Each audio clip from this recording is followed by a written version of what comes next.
Hello guys, welcome back to my channel. तो आज है लेक्चर नंबर 8 इस चैप्टर का, ह्यूमन रिप्रोडक्शन।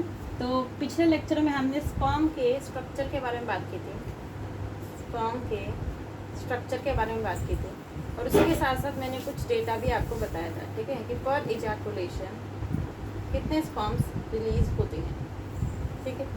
आज हम क्या पढ़ने वाले हैं? आज हम पढ़ेंगे oogenesis के बारे में, ठीक है, कि oogenesis क्या होता है। तो आप हेडिंग डाल सकते हैं oogenesis।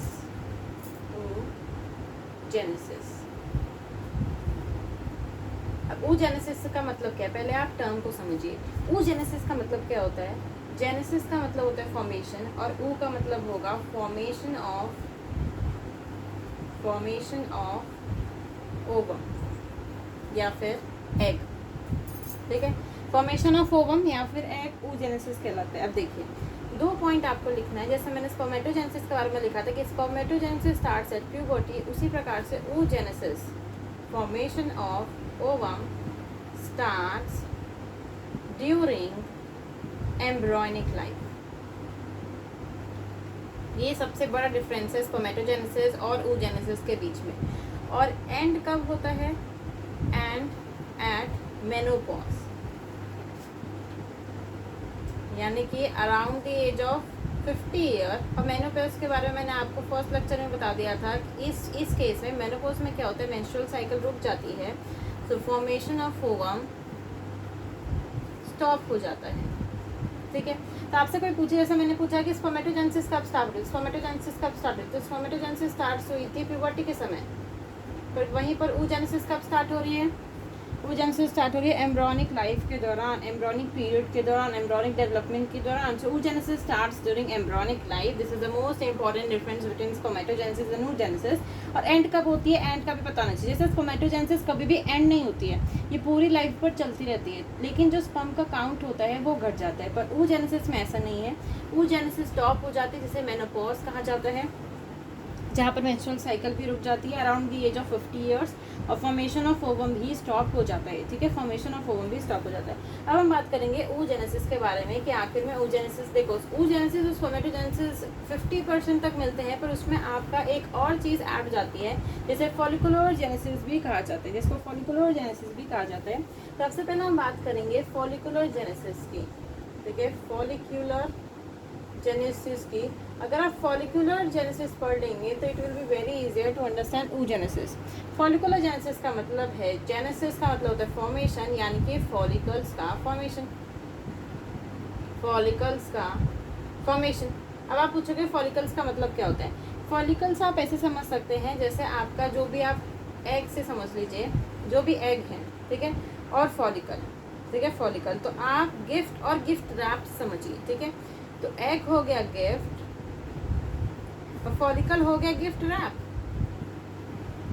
यानी कि इस प्रकार का गिफ्ट रैप है, ठीक है, इस प्रकार गिफ्ट रैप है जिसके अंदर क्या है? एग प्रेजेंट है, जिसके अंदर एग प्रेजेंट है, ठीक है। तो जब आप oogenesis को पढ़ोगे तो इस फॉलिकल जिसके अंदर ये जो गिफ्ट रैप है, इसकी भी डेवलपमेंट होगी और इसकी भी डेवलपमेंट होगी। तो सबसे पहले हम फॉलिकुलर जेनेसिस, आप इसको लिख सकते हो कि एग को आप गिफ्ट मान लीजिए कि एक प्रकार का गिफ्ट रखा हुआ है, और फॉलिकल जो है उसको आप गिफ्ट रैप मान लीजिए जिसके अंदर फोल्ड होके एग रखा हुआ है। सबसे पहले हम बात करेंगे फॉलिकुलर जेनेसिस की, कि फॉलिकल्स का फॉर्मेशन कैसा होता है और उनका डेवलपमेंट कैसे देखने के लिए मिलता है। तो सबसे पहले आपको स्ट्रक्चर बनाना पड़ेगा। सबसे पहले हम बात करेंगे primary follicle, then secondary, tertiary and graafian follicle. सबसे पहले आप बनाएंगे प्राइमरी फॉलिकल। तो आपने सबसे पहले ऐसे सर्कल बनाया, ठीक है, सर्कल बना लीजिए, उसके अंदर ये प्रेजेंट हो गया प्राइमरी oocyte, ठीक है, मैं बताऊंगी क्या है, फिर उसके बाद आप स्ट्रक्चर बना रहे हैं।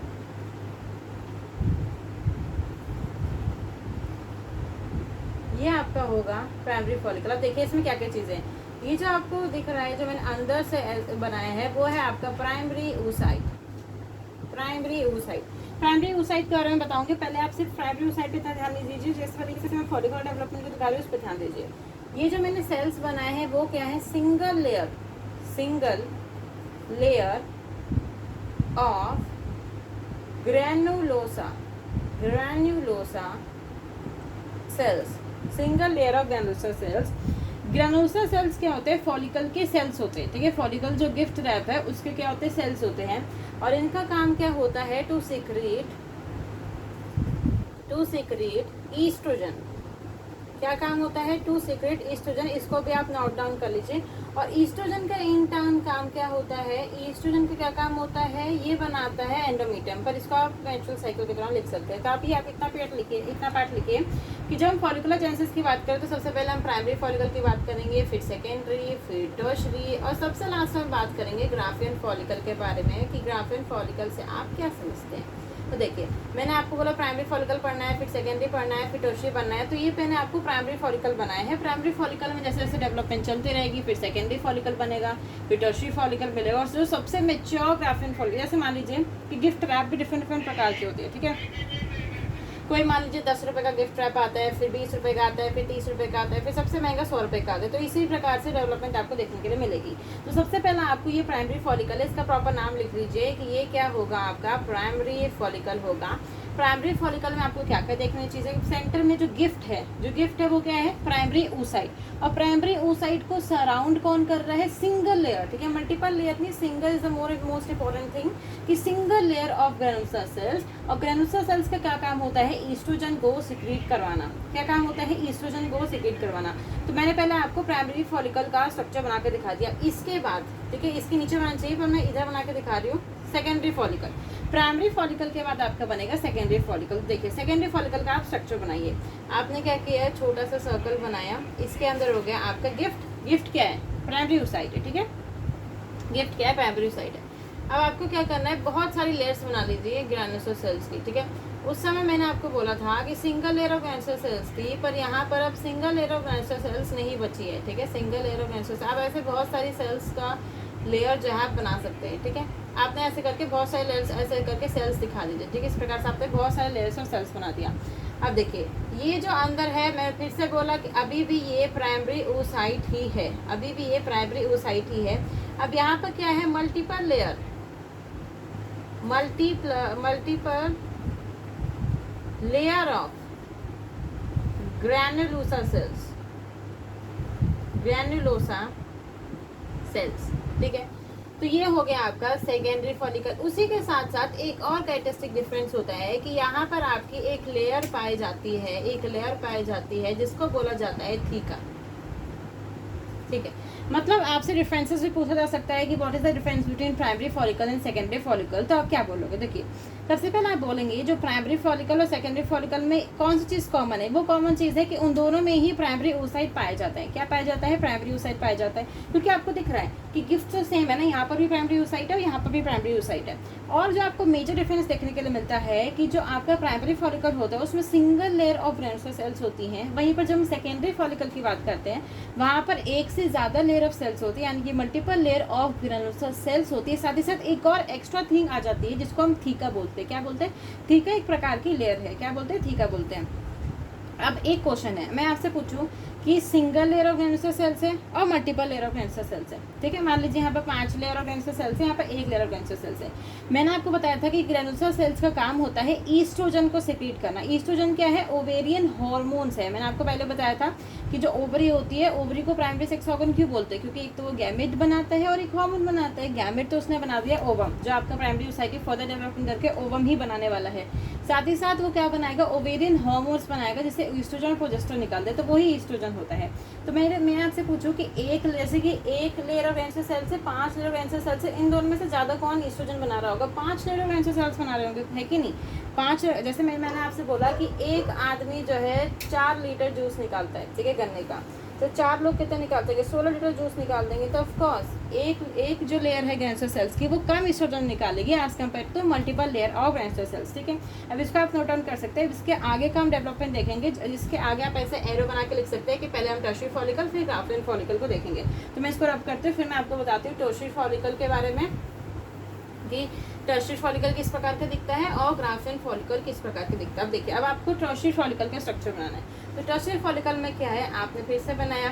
अब यहाँ पर आपको कुछ डिफरेंस देखने के लिए मिलेंगे, ठीक है। आपने पहले ये बना दिया, फिर आपको बनाना है फ्लूइड फिल्ड कैविटी। क्या बना लेनी है? Fluid filled cavity. फिर से वही ग्रेनुलोसा सेल्स आप बना लीजिए, ठीक है। ये हो गया आपके ग्रेनुलोसा सेल्स। फिर से ऐसे सिंपल ग्रेनुलोसा सेल्स, ये हो गई फ्लूइड फिल्ड कैविटी।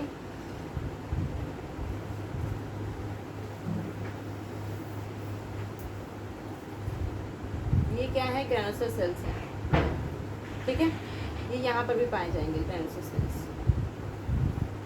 अब देखिए इनको सराउंड करती होगी फिर से एक लेयर, अंदर वाली लेयर और एक बाहर वाली लेयर, ठीक है। कुछ इस प्रकार का स्ट्रक्चर देखने के लिए मिलेगा। अब इसमें आप लेबलिंग करिए। यहाँ पर क्या है, अंदर प्राइमरी oocyte नहीं होगा, अब यहाँ पर सेकेंडरी oocyte पाया जाएगा, पहला रेफरेंस। दूसरी चीज़ क्या पाई जाएगी, यहाँ पर भी अभी भी multiple layer of granulosa cells हैं, multiple layer of granulosa cells. साथ ही साथ यहाँ पर एक कैविटी पाई जा रही है जिसे एंट्रम कहते हैं। Antrum is very very important. Antrum क्या होता है, एक फ्लूइड फिल्ड कैविटी होती है। क्या होती है, एक फ्लूइड फिल्ड कैविटी, एक प्रकार की फ्लूइड फिल्ड कैविटी होती है। अब देखिए यहाँ पर मैंने आपको दो लेयर बना के दिखाई, एक अंदर वाली लेयर, एक बाहर वाली लेयर। देखिए अब यहाँ पर क्या होगा कि मैंने आपको बोलता है सेकेंडरी फॉलिकल में सिर्फ एक लेयर इस पूरे को सराउंड करती है जिसे थीका कहा जाता है, पर यहाँ पर अब दो लेयर पाई जाती है। बाहर वाली होती है थीका एक्सटर्ना, एक्सटर्ना मतलब एक्सटीरियर जो बाहर हो, और इंटरना मतलब इंटीरियर, तो थीका इंटरना। तो ये आपका है proper structure of tertiary follicle.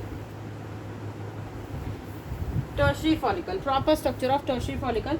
तो फॉलिकुलोजेनेसिस में फॉलिकुलर फॉर्मेशन देखना है, जिसके अंदर आपको देखने के लिए मिलेगा कि सबसे पहले आपकी होगी बीच के अंदर पाया जाएगा जो गिफ्ट रैप होगा, जो गिफ्ट होगा वो क्या होगा, सेकेंडरी oocyte होगा, क्योंकि प्राइमरी oocyte ने अपने अंदर डिवीजन कर लिया, वो सेकेंडरी oocyte बन चुका है। उस डिवीजन को हम oogenesis में देखेंगे।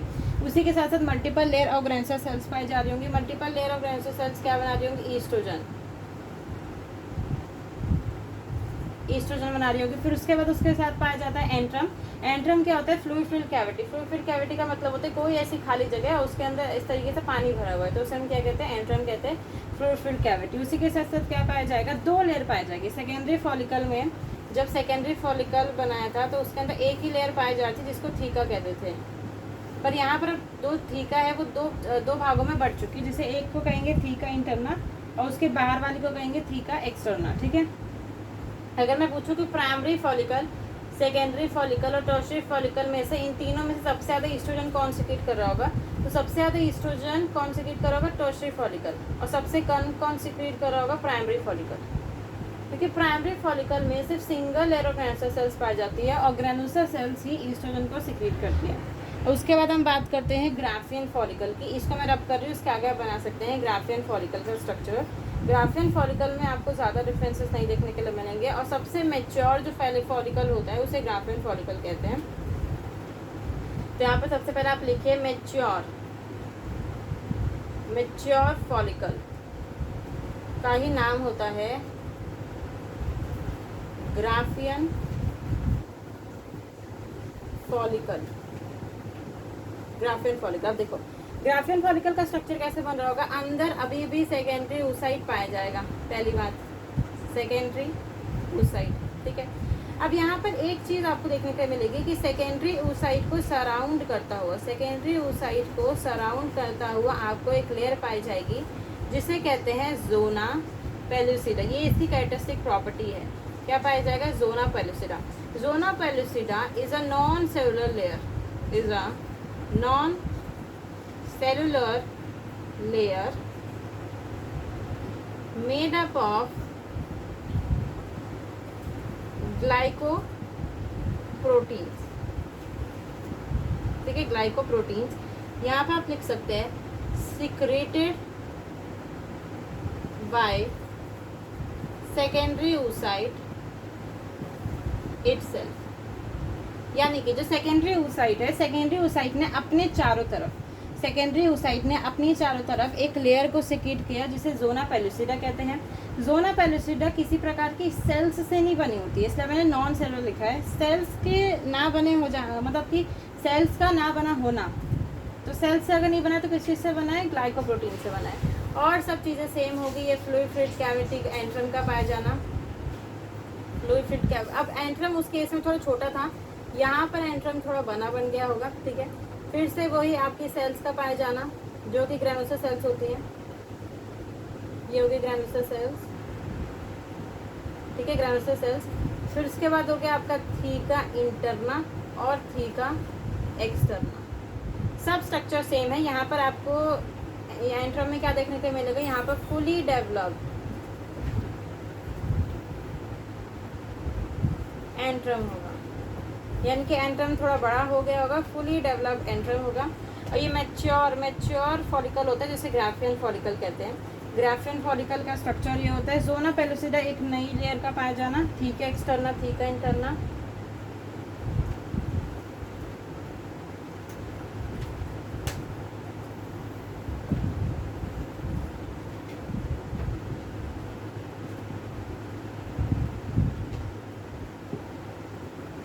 ये स्ट्रक्चर को आप नोट डाउन कर सकते हैं। उसके बाद आप देखेंगे कि ग्राफियन फॉलिकल का काम क्या होता है, वो मैच्योर से बनाए क्यों गया, इसका आप नोट डाउन कर सकते हैं। देखिए जो ग्राफियन फॉलिकल था, ग्राफियन फॉलिकल में जो सेकेंडरी oocyte मिलता है, ग्राफियन फॉलिकल के अंदर जो सेकेंडरी oocyte मिलता है, तो ग्राफियन फॉलिकल की सबसे पहले रप्चरिंग होगी। रप्चरिंग का मतलब होता है वो सबसे पहले टूटेगा, ठीक है।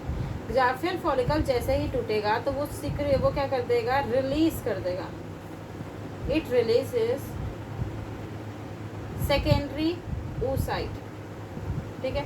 फिर सेकेंडरी oocyte को कौन ले जाएगा, फेलोपियन ट्यूब के थ्रू एम्पुला रीजन में पहुंचेगा। एम्पुला के बाद उसे स्पर्म क्या कर देगा, फर्टिलाइज कर देगा। इसी प्रोसेस को ग्राफियन फॉलिकल जब रिलीज करता है सेकेंडरी oocyte को, इसी प्रोसेस को कहते हैं ओव्यूलेशन, ठीक है। क्या बोलते हैं, ओव्यूलेशन बोलते हैं। वन मोर थिंग कि मैक्सिमम, ठीक है, मैक्सिमम सबसे ज़्यादा अमाउंट में जो ईस्ट्रोजन सीक्रेट करता है, maximum amount of oestrogen is secreted by graafian follicle.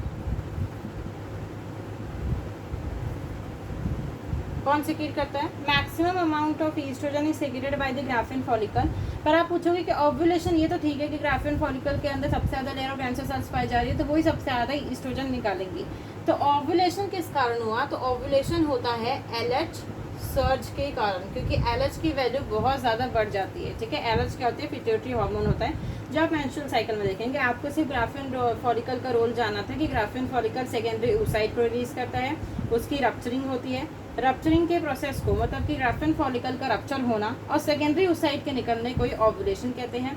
Ovulation का मेन कारण कौन है, कौन करवाता है ओव्यूलेशन, LH सर्ज, यानी कि LH की मात्रा बहुत ज़्यादा बढ़ जाती है, उसकी वजह से, मतलब LH की पीक आ जाती है, FSH की भी पीक आती है। जैसे इस प्रकार का आपको स्ट्रक्चर देखने को मिलेगा कि ये हो गई LH की पीक और ये हो गई FSH की पीक, ठीक है। दिस इज LH की पीक और पीक को ही, ठीक है, जब पीक आ जाती है तो उसे ही कहते हैं सर्ज, और ये हो गई FSH की पीक, ठीक है।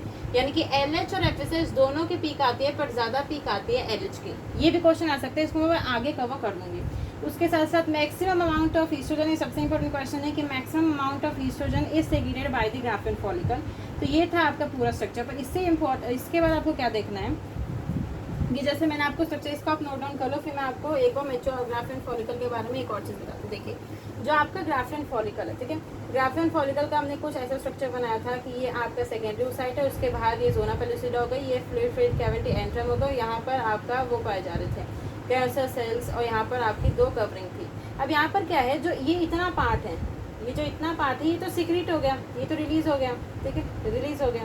अब ये जितना पार्ट, मतलब क्या, पैसे समझिए कि इतने पार्ट को मैंने बाहर बना दिया, ठीक है, ये हो गया, इतना पार्ट बाहर आ गया, ठीक है, ये इतना पार्ट, यही आपका है सेकेंडरी oocyte, ठीक है, जिसको आप स्पर्म जो है फर्टिलाइज करने वाला है। पर जो आप देखिए, अब मैंने यहाँ से इतना पार्ट हटा दिया क्योंकि अब पार्ट अब बाहर निकल चुका। अब जितना भी इसका रेमिनेंट ही बच गया, रेमिनेंट मतलब बचा हुआ हिस्सा, सेकेंडरी oocyte को बाहर निकलने के बाद, जब जैसे यहाँ से उसने सेकेंडरी oocyte को ऐसे रिलीज कर दिया, जैसे उसने सेकेंडरी oocyte को यहाँ से ऐसे सेकेंडरी oocyte आपका निकल गया, जैसे उसने सेकेंडरी oocyte निकाल दी, जितना भी ये बचा हुआ हिस्सा बच गया, अभी बचा हुआ हिस्सा जो मतलब कि ग्राफियन फॉलिकल का जो भी रेमिनेंट होगा, जो बचा हुआ हिस्सा होगा, वो कॉर्पस लूटियम बना देगा, कॉर्पस लूटियम बना देगा। आप लिख लीजिए सबसे पहले कि कॉर्पस लूटियम की जो लाइफ स्पैन होती है कि वो कितने दिनों तक जिंदा रह सकता है, वो 14 दिनों तक, 14 डेज तक जिंदा रह सकता है, विच इज़ इम्पॉर्टेंट। आपको डेट याद होनी चाहिए कि वो 14 दिनों तक मतलब जिंदा रह सकता है कॉर्पस लूटियम।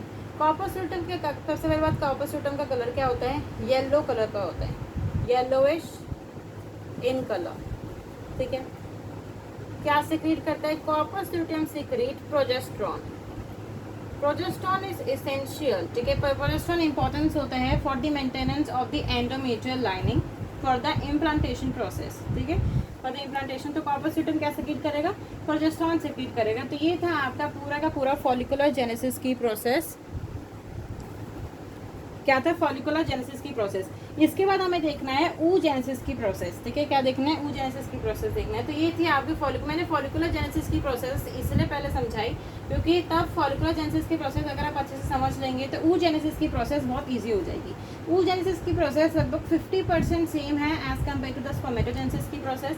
मैं फिर से रिपीट कर देती हूँ कि जो oogenesis होता है, oogenesis starts during embryonic life, यानी कि मदर के वूम्ब में, स्टार्ट्स ड्यूरिंग एम्ब्रियोनिक लाइफ, और ये एंड भी होती है एंड एट मेनोपॉज, ठीक है, एंड एट मेनोपॉज।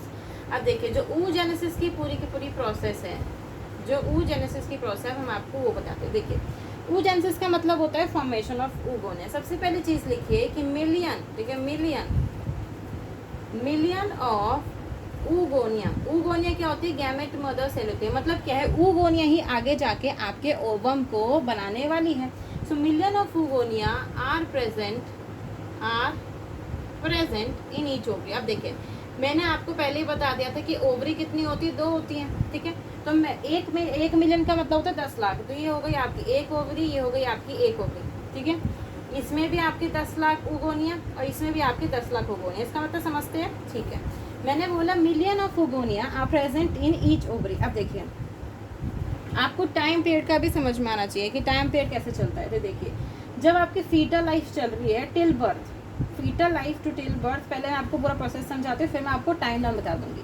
सबसे पहले आप ये देखिए कि जब वो मदर की वूम में है अ गर्ल चाइल्ड, ठीक है, कैसी गर्ल चाइल्ड, उसकी हर एक ओवरीज में, दोनों ओवरीज में मिलियन ऑफ oogonia प्रेजेंट है। अब देखिए अब ये जो oogonia होगा वहाँ पर क्या था? स्पर्मेटोगोनिया था। oogonia का क्या होता है? 2n होता है। oogonia क्या होता है? 2n होता है, डिप्लॉइड होता है। अब वो ये oogonia अपने अंदर करेगा माइटोसिस। मैंने आपको बताया था कि माइटोसिस में क्रोमोसोम नंबर हाफ नहीं होता है। अगर 2n है तो 2n ही रह जाएगा। इस oogonia ये मतलब कि उस oogonia के अंदर क्या हुई? माइटोटिक डिवीजन हुई। माइटोटिक डिवीजन होने के कारण ये अपने नंबर को बढ़ा देगा, ठीक है। मान लीजिए 2 उसने बना दिए 2n। इसमें से क्या होगी? एक का साइज थोड़ा सा बढ़ जाएगा। ये मान लीजिए एक का साइज, ये भी oogonia है पर एक का साइज थोड़ा बन गया। अब ये हो जाएगी प्राइमरी oocyte। और मैंने आपको पहले बताया था प्राइमरी oocyte क्या है? एक प्रकार का गिफ्ट है। और प्राइमरी oocyte कौन से फॉलिकल में देखने के लिए मिला था? Primary follicle. आपको फॉलिकल को भी साइड में लिखना है ताकि ज़्यादा आपको कंफ्यूजन ना हो। टाइमलाइन में लास्ट में बता दूंगी। तो मैंने बोला कि मिलियन ऑफ oogonia, जैसे मैंने आप समझिए कि 10 लाख oogonia एक ओवरी में है, 10 लाख oogonia एक ओवरी में है। वो oogonia क्या करेंगी? सबसे पहले अपने अंदर माइटोटिक डिवीजन करेंगी। माइटोटिक डिवीजन से अपने नंबर को बढ़ाएंगे। अगर 10 लाख है, धीरे धीरे अपने नंबर को बढ़ा देंगे। नंबर बनाने के बाद उसमें से जो एक oogonia होगा वो थोड़ा बड़ा सेल हो जाएगा। जैसे ये तो छोटा सा oogonia है, ये थोड़ा बड़ा सेल हो जाएगा क्योंकि अब इसी के अंदर आगे जाके मियोसिस होने वाली है। अब देखिए जो प्राइमरी oocyte बन चुका है और प्राइमरी फॉलिकल बन चुका है, अब इसके अंदर मियोसिस 1 होगी, मियोसिस 1। तो मियोसिस 1 शुरू तो हुई पर ये क्या हो गई? आप कह सकते हैं मियोसिस 1 शुरू तो हुई पर पूरी नहीं हो पाई, ठीक है। मियोसिस 1 शुरू तो हुई पर पूरी नहीं हो पाई। वो स्टॉप हो गई एट प्रोफेज 1। वो स्टॉप हो गई एट प्रोफेज 1। मतलब कि जो पूरी की पूरी oogenesis की प्रोसेस चलती है उसमें ब्रेक्स लगते रहते हैं, ठीक है, बाबा ब्रेक्स लगते रहते हैं। जैसे कि समझ लीजिए oogonia था, ठीक है, oogonia था। oogonia ने सबसे पहले अपने नंबर बढ़ाए, ठीक है, ढेर सारे नंबर बढ़ा दिए। उसको एक सेल पसंद आ गई, उसने उसको लार्ज सेल कर दिया। अब वो क्या चाहेगा? जैसे स्पर्मेटोजेनेसिस में होता था, स्पर्मेटोगोनिया था, उसने अपने नंबर बढ़ाए, प्राइमरी स्पर्मेटोसाइट बनाया। प्राइमरी स्पर्मेटोसाइट भी 2n था, उसने अपने अंदर मियोसिस 1 करी, फिर उसने 2 सेकेंडरी स्पर्मेटोसाइट वो बना था। पर यहाँ पर ऐसा देखने के लिए नहीं मिलता है। प्राइमरी oocyte जो था उसने मियोसिस 1 करने की भी सोची पर मियोसिस 1 स्टॉप हो गया प्रोफेज 1 में। अभी जैसे ही मियोसिस 1 स्टॉप हो गया तो बेबी का बर्थ हो गया। तो एट बर्थ तो जब बर्थ होगी तो आप लिख लीजिए कि जब बर्थ हो जाएगा गर्ल चाइल्ड का, तो उस समय क्या सिनेरियो देखने को मिलेगा। तो पहली बात, उस समय उसकी ओवरी के अंदर प्राइमरी फॉलिकल प्रेजेंट होंगे, उस प्राइमरी फॉलिकल के अंदर प्राइमरी oocyte प्रेजेंट होगा। वो प्राइमरी oocyte जो है, प्राइमरी oocyte मियोसिस 1 के प्रोफेज 1 के स्टेज में स्टॉप हो गया होगा। स्टेज में स्टॉप हो गया होगा, मतलब मियोसिस 1 अभी कंप्लीट नहीं हुई है। तो आपको लिख लेना है कि ये पूरा पीरियड कब का चला, फीटल लाइफ का, फीटल लाइफ, जब एम्ब्रियोनिक डेवलपमेंट चल रही है। तो आप यहाँ से लेके यहाँ तक ये लिख लीजिए। जब बर्थ हुआ तो बर्थ में पूरी लाइन लिख लीजिए कि सबसे पहली बात, बर्थ में प्राइमरी फॉलिकल होगा, प्राइमरी फॉलिकल के अंदर प्राइमरी oocyte होगा, वो प्राइमरी oocyte जो है वो मियोसिस 1 के प्रोफेज 1 में स्टॉप हो गई होगी, उसकी मियोसिस 1। अब इसके बाद वाला जो पार्ट है उसको हम देखेंगे लेक्चर नंबर 9 में। सो आपसे मिलेंगे लेक्चर नंबर 9 में। Please subscribe to my channel, like करिए, शेयर करिए, सब्सक्राइब करिए। Thank you.